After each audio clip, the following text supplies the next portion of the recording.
Wanted to start by firstly thanking Mariellen. She has taken time out to chat with us. It's an honor to have her at the event with us.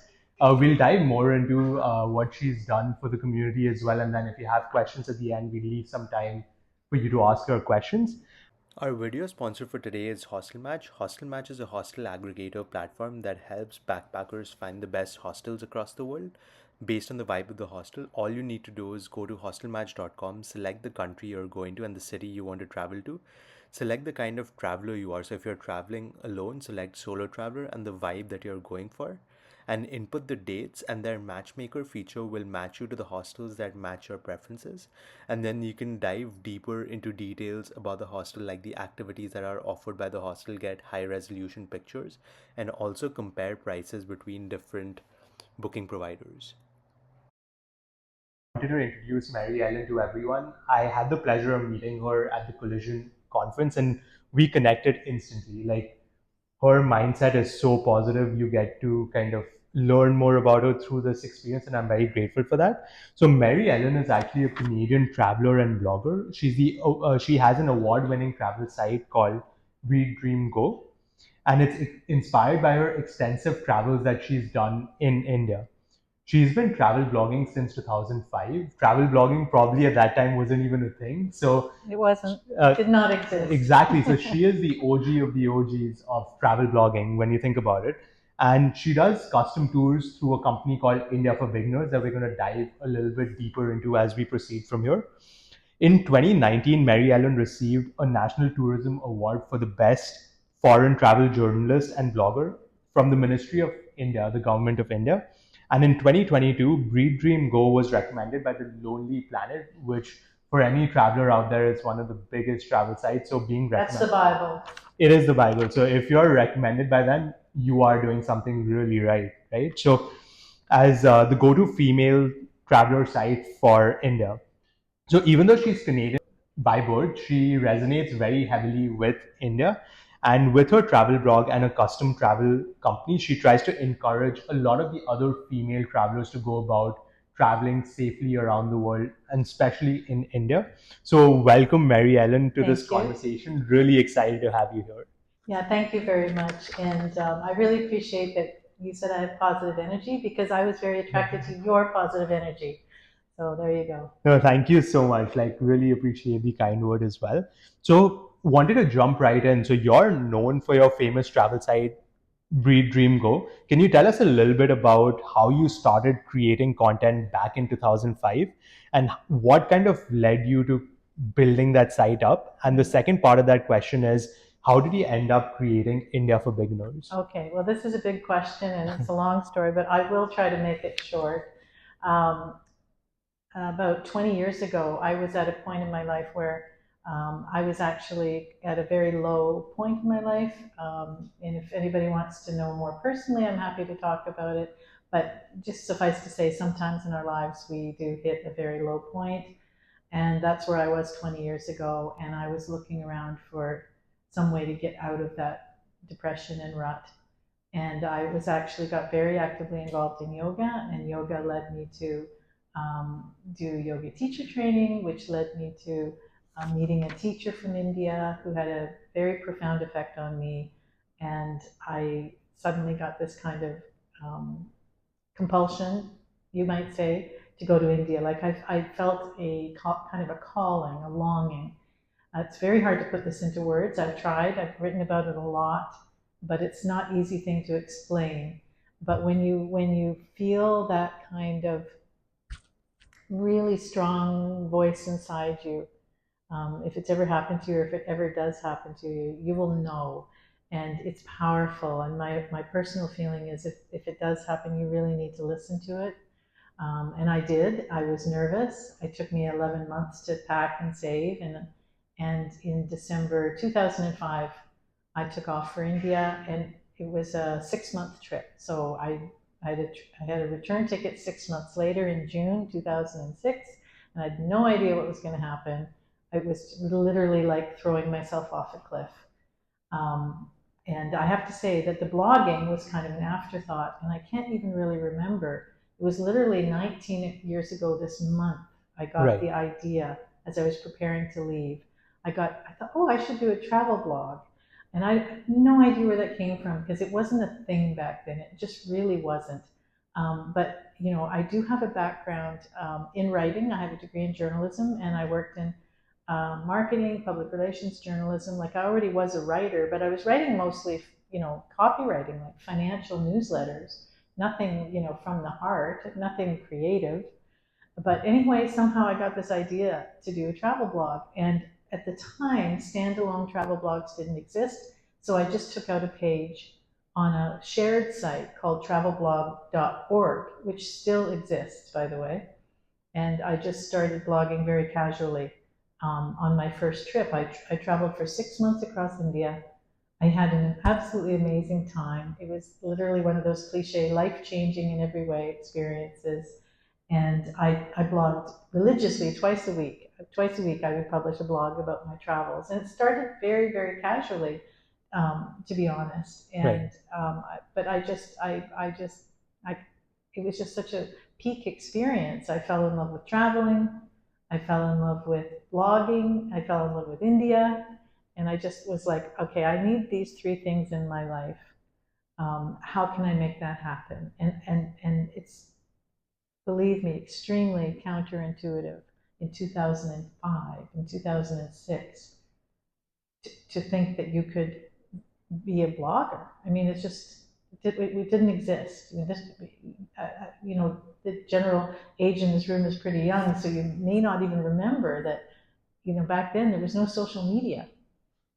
Internet was still, people using the internet on a daily basis was still fairly new, right? Yeah. Um, so you can't even imagine the big leap of faith to travel for 6 months in India, and the big leap of faith to say I'm going to be a blogger. These were like way bigger then than they are now. And but I still maintain, like, if you really feel something is calling you, no matter how illogical or counterintuitive it is, I really do think you should explore it. So I want to give that message really strongly. Um, and I'm happy to personally encourage anybody who feels they need a little bit of extra encouragement, and maybe there's something brewing that you haven't told anybody. I will be your person, you know, to listen to you, because all I can tell you is everything I've done has been illogical and it didn't make any sense, but somehow it all worked out. And it's because honestly, I'm a heart centered person, Right. and I lead with my heart. And if my heart tells me to do something, I do it. And, you No, know, that's absolutely fantastic. And, taking that leap of faith for 6 months in India, it's not an easy thing, especially with Western media where India's portrayed in very bad light, when in reality, having been someone who's from India, it's not the case. yeah. Like, you have the goods, you have the bads, like you have in every other country that you can think of. But one of the questions that came to me was, as a solo female traveler, travelers often have a lot of concerns around safety in general. So, what advice do you have for female travelers who want to travel solo, take their first trip, or even take their trip, especially to a country like India, where the Western media has completely butchered the image of I India in know. terms of safety? Yeah, we talked about this earlier. That's a real soft point with me. I'm very upset about the Western media and the way they portray India. I've traveled solo in India for a total of 9 years, and I've met with almost nothing but friendship, warmth, help. I've met the most wonderful people.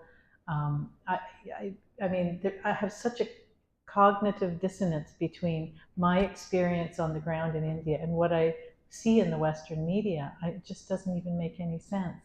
So I'm in a lot of travel groups and a lot of travel forums where women are afraid to go to India because of all this negative messaging, and it's it's a big dilemma for me, like, to find the right sweet spot to tell you, yes, women do need to be cautious. They need to use their common sense, do their research. I'm a big believer in doing research on your destination, and that includes India, and using cautions and common sense. But all women already know that. They already know they need to do that. The only difference is you're in a completely foreign place with foreign rules, foreign etiquette, and you don't know the lay of the land.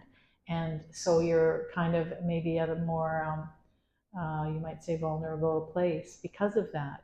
But otherwise, I don't, I don't personally think India is more unsafe than most other countries. I don't even know where those ideas come from. So I have to say that. I mean, I basically I feel like India saved my life, and I had such an amazing time. I was have such an amazing time there. But you know, but I also have to be responsible and tell women, yeah, you do have to do your research, and um, you need to be aware of where you're going, and there's certain things you need to learn. That's true. That is all true as well. Right. That's why I started my company, India for Beginners. So I have a custom tour company that I started where we help women, not just women, but we help people travel safely and well in India. And our tagline is, "We hold your hand in India." Like, we'll just give you that little bit of extra help just to make it easier. And it's not because India is unsafe. It's because India is overwhelming. Correct. And I'm sorry to say, there is one negative thing I have to say about India, which is that there's a lot of con men and scammers, and people will try to charm you out of your money. And when you travel with a company like mine, you're really protected from most of those people. No, that Yeah. absolutely makes sense. And the need for something like this is very evident, especially in the Western market. So when you look at content creation, you've built two successful companies based on creating content. You've turned that into a business, 19 years in content creation. A lot of us out here are either aspiring content creators, a lot of us are already creating content. Uh, what is your advice generally for someone who is trying to kind of dabble into content creation? What should be the intention that someone should have Yeah. when they're kind of going into it? Okay, well, the first thing I want to say is that I'm not, we did invite some bloggers to come, and I don't know if they came or not, but there's a lot of people in the entrepreneurial community here. So I think that you can take what I'm about to say and apply it to content marketing. So even if you're not seeing yourself as somebody putting themselves out there as a blogger, an influencer, or something, whatever business you're going to do, you're probably going to do some content marketing. And if you're not, then I'm going to encourage you to do content marketing, because I can tell you from personal experience, it's an extremely powerful method of marketing. I don't, I would love to, I mean, I don't know what would be more powerful than content marketing personally. I can't Right, right. think of what would be more powerful. So I just want to preface my remarks by saying you can take what I'm about to say and apply it to content marketing. I think that's going to be more applicable for a lot of people. No, absolutely agreed with that. And even if you look at the travel industry in general, when you see UGC content, that's something that's really picking up. A lot of companies are going towards these micro influencers that do a lot of content on their own. That's really resonating with target audiences. So, completely valid point. Now, coming back to the point on really monetizing your content, we Right. had a brief discussion about how you went about your business, but I'd Right. love to share. I'd love for you And to I told share. you what a failure I am. No, but you're succeeding now, so it's all about what the end goal is and how you get there. So, in terms of monetizing your content, what do you think has worked for you in the past in Right. in regards to turning your content into actual money? Yes. And like, what strategies or advice would you give to some of the people in this room that would really help them go Right. and do that? And yeah, so I think that's the key. That's the key point. There is just that what I'm about to say applies to businesses as well as content creators, I think. Correct. And I wasn't kidding about failing. Yes, I failed. I failed. I failed. I tried a lot of things. I failed a lot. I'm the first person to admit it. And I think there's a famous quote by Thomas Edison who said, "It's okay if you fail 99 times. You just have to succeed the 100th time." So I'm that person. During the early days of blogging, no one was making any money. Me neither. I was struggling, and I did see some of my blogger friends soar. Some of them did really, really well, and I struggled for a long time. I saw other people, believe me, start to make a lot of money a long time before I did, and like I said, I'm the first to admit it. But I learned a lot because of it, and I think actually the fact that I didn't just become an instant success has taught me more and has made me a more valuable resource in terms of giving, tips or advice than if I had just become instantly successful, because um, I had to learn that kind of the hard way, you could say. So there's two main things I've learned, which, let me have a sip of water and I'll tell you.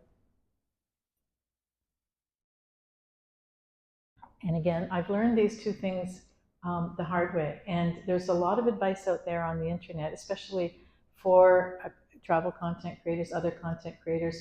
There's lots of courses, lots of advice.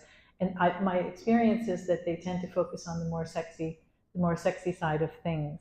But I personally think these two extremely boring things are the key, are the most important two things that you need to learn to make a success. And they are business model and branding. And now, to an entrepreneur, these things may seem obvious, but to a lot of people in the content creation space, there's a lot of people who are doing content marketing. I don't think they are as obvious. And I can tell you again, from having many years in this space as a content creator, 19 years, this is from my own observation, my own experience, and my own learning. And so let's talk about business model first. As a content, I can tell you, businesses, if you're an entrepreneur, you're already thinking about your business model. How am I going to make money? And your business model is going to be obvious to you. But to a lot of content creators, believe me, it's not. They just think, okay, if I just get a viral video on TikTok, I'm going to make a lot of money. And they never really think about the business model. But I think the problem with that is that you may have short-term success. That's possible. But I think if you want to have longevity, and again, I'm sitting here as somebody that has been doing this 19 years, and I'm still here doing it. So if you want to have longevity, if you want to sustainability, then I believe that these two things, business model and brand building, are the two most important things. So why is business model important? Well, business model drives your strategy, right? If you don't know how you're going to make money, then you don't know your strategy for how to make money. And in terms of content creation, I'll just give you an example. A lot of people make money in different ways. So there's no cookie cutter approach to this, by the way. Everybody I know in content creation has a different kind of mix of ways that they earn income. But if you don't sit down and think about how you're going to make money and think about your business model and your strategy, then it is going to be, you may have a feast and famine experience. You may get lucky. You may have a viral video and suddenly get a payout, right? Right.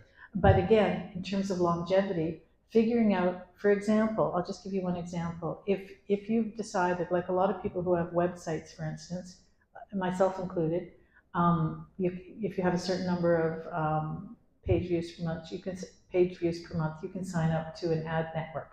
So this is a very common strategy amongst content creators who do websites. And so if you decide, okay, that's my business model, I'm going to make money from ad network, then you start to think about your strategy. So if you want to make money from an ad network, then your strategy has to be that you need a lot of traffic. So then when you start thinking about, okay, so my strategy is I'm going after a high traffic model. That's going to change a lot of your decisions about the type of content you create and how you're going to do it. For example, you might decide to focus on SEO, search engine optimization, and the high monetized traffic is from the US. So you might start looking at trends, SEO trends in the US.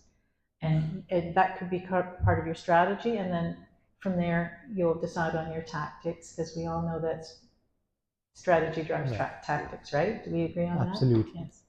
Not the other way around, which a lot of people make that mistake. So this is just one of the reasons. Well, I mean, this is a big topic, but I just want to give you an overview of why I think that having a business model is so important. And the other thing I mentioned was brand building. So in my case, and I know you're going to ask me a question about this. In my case, I know he's going to ask me what I think I did well and what I think I didn't do well, what I would change, right? Thank you for giving it out. Yeah, he already told me he's going to ask me this, so I'll just tell you right now. So I did one thing really badly and I did one thing really well. So the thing I did really badly was I didn't really have a good sense of what my business model could be or would be or should be. And I experimented a lot. I told you I failed a lot, and eventually hit on something that did succeed. But I did see other bloggers. In the travel blogging space, there's a very well-known blogger named Nomadic Matt. I don't know if anybody knows Nomadic Matt. He's a friend of mine. I've known him, like we all started at the same time. That guy's an MBA, and he thought right from the beginning about his business model. And he's actually been a big inspiration to me because of all the different business models out there. What I like about his is that he created kind of his own ecosystem. He didn't depend on somebody else to hire him, for example. Like a lot of content creators, they want brand deals. They want brands to pay them, but he just was really smart about it. He created a very high traffic, 1 million views a month website, and he made his money from his own products and affiliates and things like that. So he had like his own ecosystem, and that really inspired me.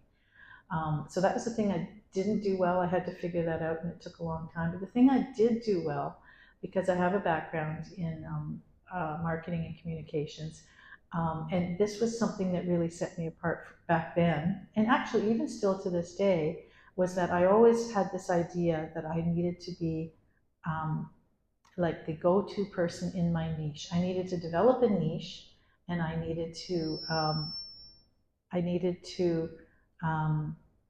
become an established niche authority, which means that niche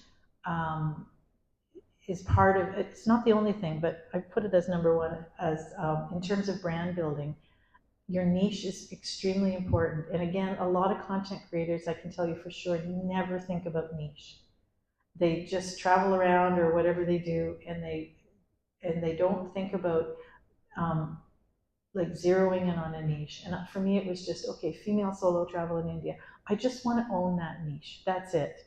And it can even be something very small. That's pretty big. It can even be something small, but it's just, if you're the go-to person in a small niche, you can have more opportunities than being one of a million different people who create content around budget travel. Everybody does that. Correct. Correct. So that's a big part of brand building. But let's talk a little bit about what a brand is. It's what you stand for. It's a promise. It's based on niche, values, expertise, and your story. Seth Godin, who's a well-known marketing guru, said, a brand is the set of stories, expectations, memories, and relationships that, taken together, account for a consumer's decision to choose one service or product over another. So it's your identity, and it's kind of like who you are in the marketplace, you could say. Right. And the reason I'm big on branding is because I think a brand has a lot of longevity. And I just want to give you a couple of examples. There's been examples where people build their entire business on a platform. They might build it on TikTok, or they might use SEO to build a website that has a lot of traffic. Well, TikTok got banned in India, and there was a lot of people who lost their livelihood. There were TikTok influencers in India who were literally making their money. They're living from it. And it was gone in a day. And the same with SEO.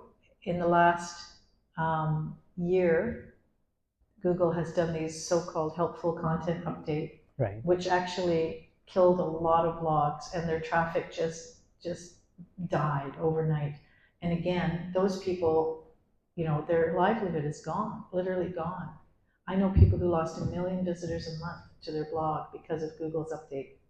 Correct. But if you have a brand, and your brand kind of transcends your platform, like your brand is much bigger than any one platform. So if it's for me, so female solo travel in India, I'm writing articles, I'm in forums, I'm all over the place talking about my niche. So I'm not depending on any one platform or any one strategy. Like the brand is bigger than all of that. Correct. And you know, my expertise is not dependent on any one platform or strategy. And I think that's a really, you know, a really important point. No, absolutely. And brand is by far the biggest thing when you look at recession, right? I think we also had a Oh, running brand joke. is recession proof. Exactly. Yeah. Brand is recession proof. So when you think about that, it is one of the biggest things out there. So when you think about content in general, like in today's day and age, there's been a drastic shift towards video form content, right? Like when you started out, it was more written blogs, a lot of books at that time. What do you see as kind of what do you see as kind of the future of content creation when we move forward?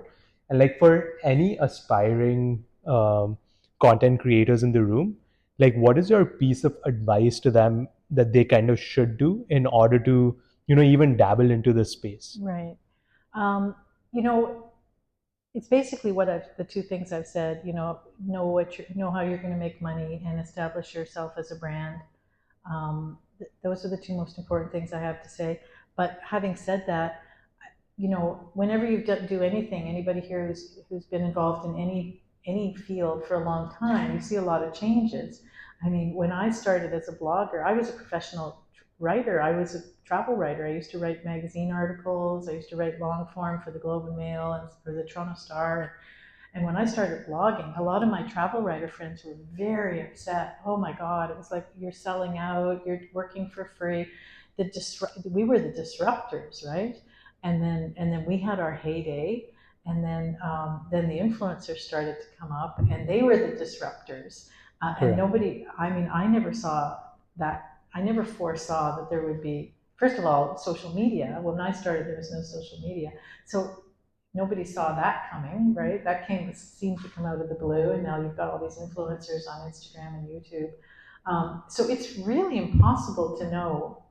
It's just a very impossible question to answer, because what I've seen is that things can come out of literally nowhere. It seems like nowhere. So Correct. we don't know so right now the influencers now are getting upset because of AI, because AI is now taking over a lot of the influencer space. So we got upset about the influencers. The traditional travel writers got upset about us, you know, and so it's very very impossible to predict. But I think, you know, we get caught up in fads. You know, we get dazzled by fads and technology. But I think what I've learned is actually, you know, go back to the basics. You know, literally, there's just certain business basics that never change, you know, and that's kind of what I've been talking about tonight. It's Right. old fashioned, it's boring, but these are solid, reliable things that you can count on. For We sure. haven't really said how I make money. I For didn't. I sure. missed We're that part happy of. to know your No, I secret missed sauce. that part of the story, because I talked about how I tried all these different things, and nothing worked until I founded India for Beginners. Correct. So Breathe Dream Go is my travel blog, but about 5 years ago, as I was still experimenting with different ways to monetize, I had met somebody who is now my business partner in India, and we started just casually offering a few tours. And then we got this idea that we would offer custom tours. So the small group tours, well, we can't possibly compete with G Adventures and Intrepid, but once we started offering custom tours, the company was almost instantly successful. All I did was put one page on my travel blog about it, India for Beginners, and I put it in the sidebar. I put a form. That's it.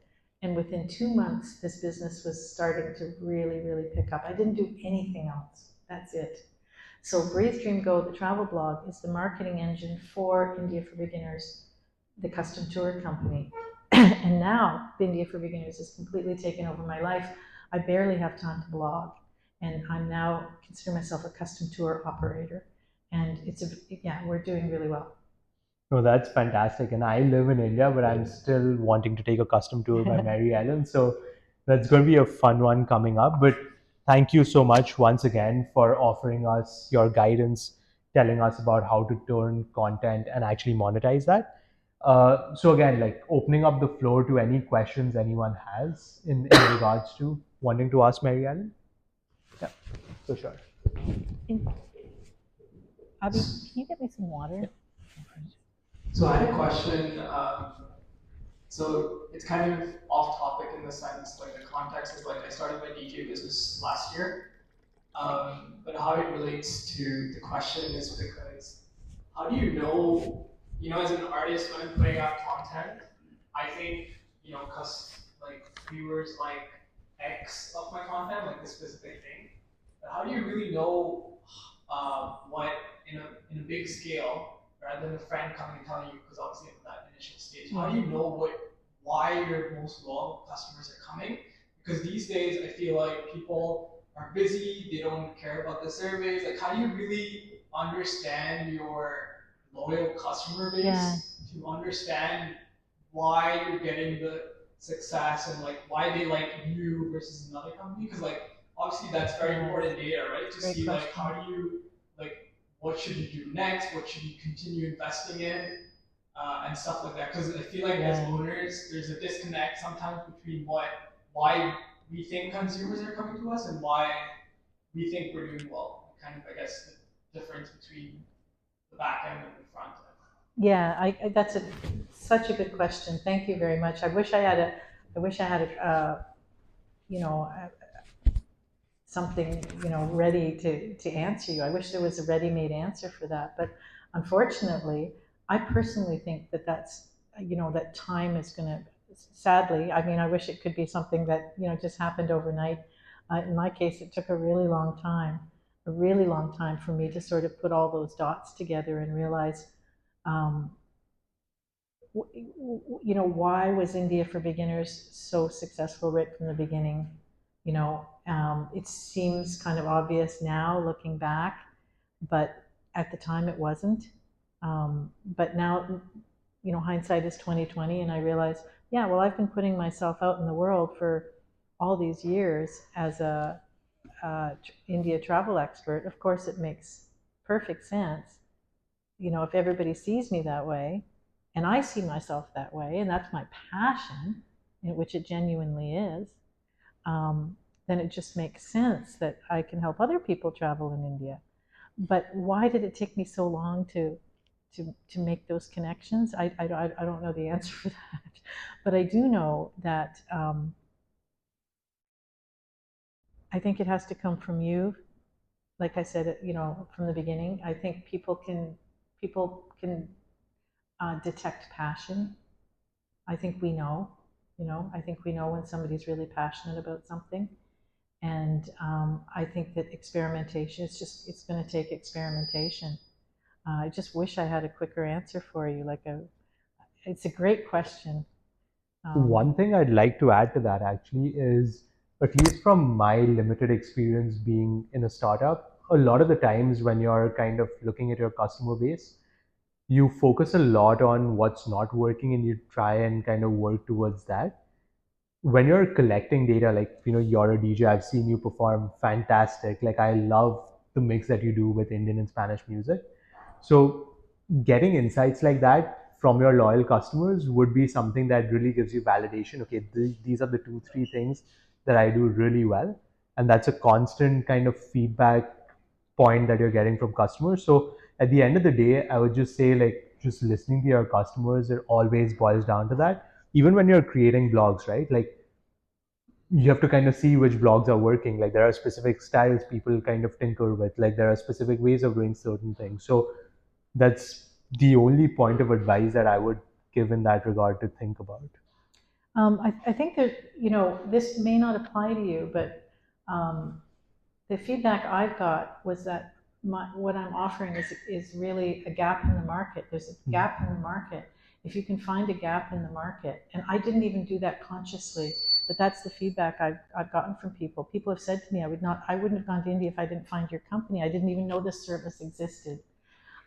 so what is that famous thing about find a pain point, solve a pain point? And niche down, right? As you said. So what's the big pain point with travel in India? People are nervous and they feel overwhelmed. So solve that, and that's what we do. And again, a lot of this is 2020 hindsight, and some people are smart enough to strategize this in advance. I am not one of those people. I had to sort of figure it out like a blind person in a dark room, But I somehow managed to do it anyway. So if I can do it, I think anybody can do it. That's fantastic. Any other questions in the room? Oh, you have a couple.